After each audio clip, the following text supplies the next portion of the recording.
How to change screen timeout settings on Windows 10 or 11. So hello guys, welcome back to my YouTube channel. If you are also using your laptop like me on Windows 10 or 11, so first thing what you want to do to change your screen time is just head over to your settings, and once you're inside your settings, just head over to system, and once you click on system, just click on this power and sleep option, and here you go.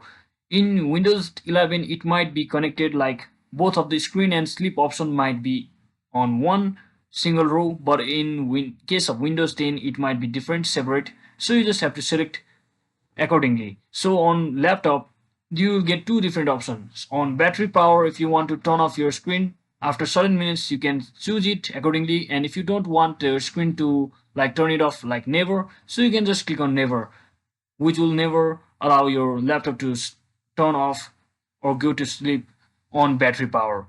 So which means it will utilize full battery. So when plugged in, if you want to turn off your laptop after some hours or some minutes, you can choose it accordingly. So that is exactly how you can easily change your screen timeout settings on Windows 10 or 11.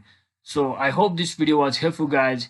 If it was, don't forget to like and subscribe to the channel. See you on the next one.